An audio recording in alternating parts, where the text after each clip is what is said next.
Bueno, buenas noches. Mi nombre es Laura Andrea Arrieta Navarro, el de mi compañera Lizeth Caterine Palomino, y el día de hoy pues venimos presentándoles la actividad número 5 de estructura de datos avanzados de la asignatura de estructura de datos. Los temas a tratar son los siguientes: las estructuras de datos que se clasifican en dos estructuras, valga la redundancia, estructuras estáticas, estructuras dinámicas, y pues el día de hoy nos vamos a enfocar pues en las estructuras dinámicas. Las estructuras dinámicas se subdividen en estructuras lineales y no lineales. Las lineales están compuestas por pilas y colas, y las no lineales, o también llamadas dinámicas, por árboles y grafos. Las pilas. Una pila es un conjunto de elementos los cuales solo se pueden acceder, insertar o eliminar por un solo extremo, siendo esta una característica fundamental. El extremo por el que se accede a los elementos de la pila se denomina tope. Cuando se accede a un elemento en la pila, el primer elemento al que accederemos será el último en haber ingresado. Por esta razón se dice que esta estructura es de tipo LIFO. Tipo LIFO es last in, first out, que significa el último en entrar y pues el primero en salir. Aquí tenemos un ejemplo de las pilas. En el caso vamos a apilar unos libros. Ya tenemos 2 libros dentro de la cesta. Voy a ingresar mi tercer libro y mi cuarto libro. Ellos empiezan pues a salir, como lo comentaba anteriormente, desde el último hasta llegar al primero, ¿sí? Entonces voy a sacar mi segundo libro y mi primer libro.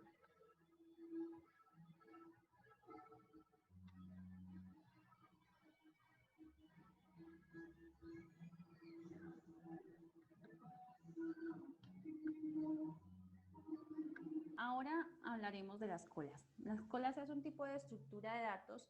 Tiene una similitud con las colas que hacemos en nuestra vida cotidiana para el cajero, para ir al banco, etc. Las cuales los elementos son insertados por un extremo, el extremo de atrás, y retirados por el extremo de adelante.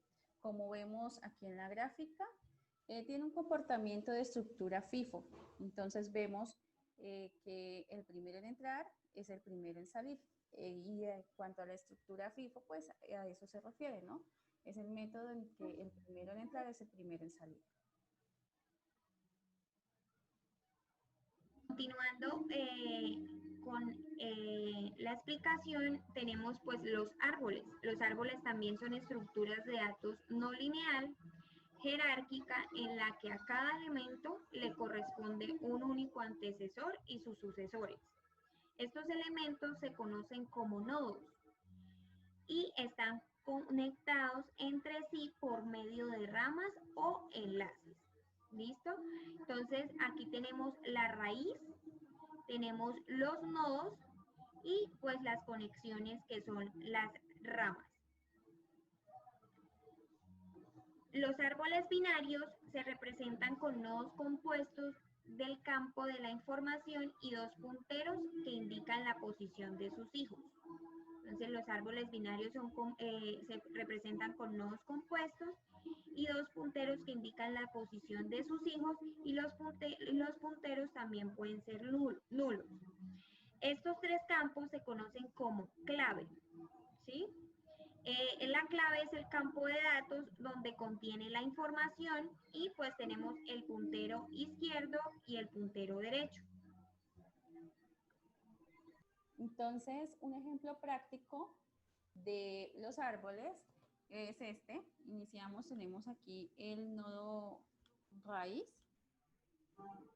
Entonces, este será...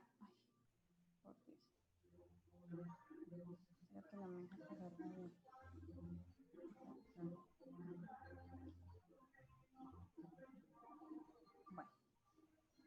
se me viene todo. Este será nuestra raíz. Nuestra raíz es la letra M, ¿sí? Entonces, la letra M y seguido está el nodo P. Y como vemos, pues la P en orden jerárquico, alfabéticamente, la P es mayor que la M, de modo que irá al lado derecho, irá en el lado derecho y con su arco o su línea, que será quien la une y le dará pues como la posición. Después tenemos aquí al nodo F, el nodo F por ser menor en orden jerárquico a la M, entonces irá al lado izquierdo. Igual con su flechita, su arco, quien lo va a relacionar. Ahora tendremos el nodo H. Como vemos, el nodo H es menor a M, pero es mayor a F. Por esa razón, se va a posicionar debajo de la F como un hijito, pero al lado derecho. Después tendremos al nodo C. El nodo C también es menor que el nodo M. Y también vemos que es menor que el nodo F. Por esa razón, se va a ubicar al lado izquierdo.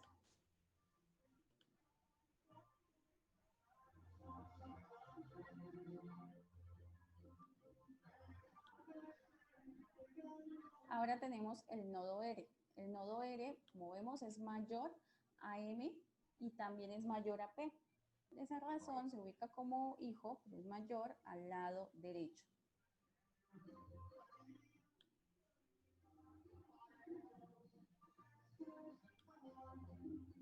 Ahora tenemos el nodo A. El nodo A es menor a M, también es menor a F y también es menor a C. Por esa razón se ubica hacia el lado izquierdo como hijo de la C.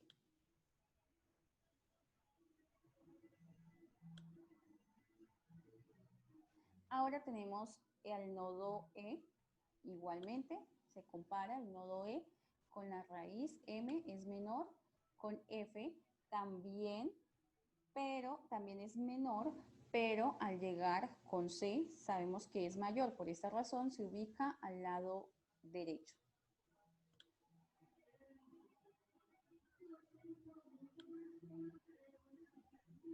Ahora tenemos el nodo Q. El nodo Q es mayor a M, a la raíz. También es mayor, también es mayor a, no puedo mirar.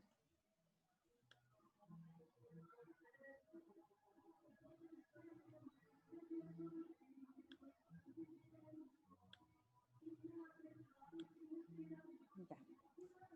También es mayor a ¿quién? A P, perdón, es mayor a P, pero es menor a R. Por esa razón se va a ubicar hacia el lado izquierdo. Y por último tendremos el nodo Z. El nodo Z sabemos que es mayor a M, también mayor a P y también mayor a R. Por esa razón se va a ubicar hacia el lado derecho. Y es así como nos queda nuestro árbol relacionado jerárquicamente con sus hijitos. Continuando con los grafos son estructuras que se componen de dos partes: el conjunto de vértices, nodos o puntos, y el conjunto de aristas, líneas o lados, los cuales pueden ser orientados o no.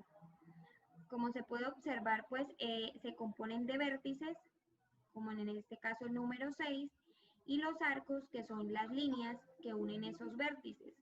En este caso, pues el 1 llega al 2, como llega al 5, y así sucesivamente.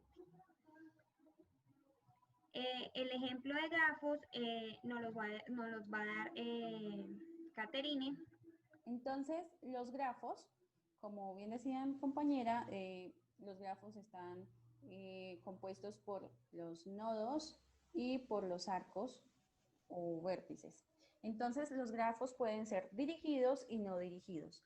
Los dirigidos, como bien lo vemos en esta primera imagen, son aquellos que pues no tienen como un orden, no puede decir quién dirige a quién, o no tiene sentido, es el caso como vemos que A está con B y está con D y B está con C. En este caso, en el caso del grafo dirigido, vemos que los arcos señalan quién dirige a quién. Entonces, tenemos los vértices 1, 3, 5, 7, 9 y en cuanto a los arcos me están diciendo que 1 dirige a 3 y que 3 dirige a 1. También me está diciendo que 3 dirige a 5, que 5 dirige a 7 y también me dice que 9 dirige a 1. Ahora sigue el código de aplicación. En este momento un proyecto que creamos que se llama estructura de pilas con un paquete de clases. Esas clases pues son las pilas y las colas. Con respecto al filo, que lo podemos identificar acá, que hace referencia a las filas, tenemos el método que creamos que es el método push. Este método, pues antes creamos un private de una array list que contiene el arreglo de los datos que ingresaremos en ese push, ¿sí? En este caso, pues es el objeto. El pop, que lo vemos aquí más abajito, es el que nos va a permitir mostrar el último objeto, pero también nos va a permitir borrar ese objeto y creamos un subobjeto, ¿sí? Distanciado por el filo y con un tamaño de -1, ya que se toman los datos desde 0 y pues nos va a permitir realizar el cálculo y que nos traiga pues el array.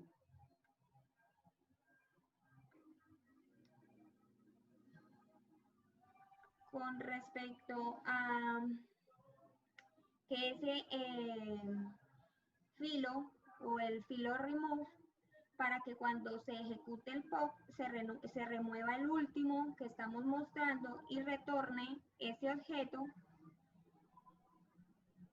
Y si la condición es falsa, pues retorna nulo en este caso.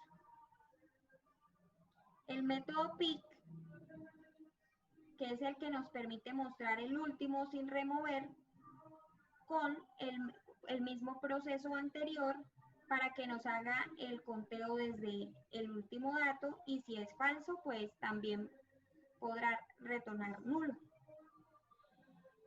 Y con el último método, que es el método empty, que es el que nos va a traer si está llena o si está vacía la lista.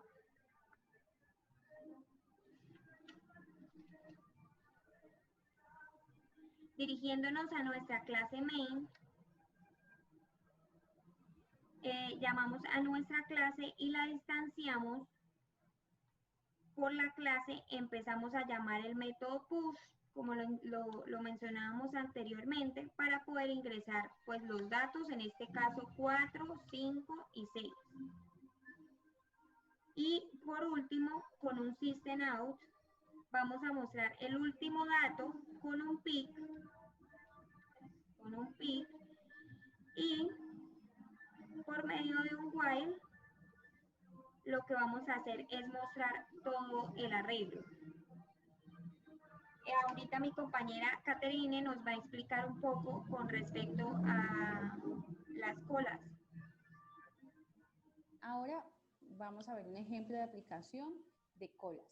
Entonces, aquí vemos que se ha creado un private array list y hemos creado un offer con objeto para arreglarlos. Y después tenemos otro método, el método llamado PIP. El método llamado PIP es el que nos va a traer el primer objeto que ingresamos. También hacemos esta condición de empty y esta es para validar que no esté vacío y que iniciamos desde cero, ¿sí? O que si retornamos, este sea nulo. Después tenemos el método pull. Aquí tenemos el método pull que nos va a mostrar todo el arreglo con la misma condición que pip. Aquí está. Y nos va a remover desde cero retornando el objeto. O si es falso se volverá nulo también. Y por último tenemos aquí al método booleano. El método booleano pues simplemente nos permitirá ejecutar el método while y permitirá que mostremos el arreglo. Y aquí se ejecutará con el método pip. Se va a ejecutar con el método pip y al momento de ejecutarlo, el primer nombre en salir pues será Miguel.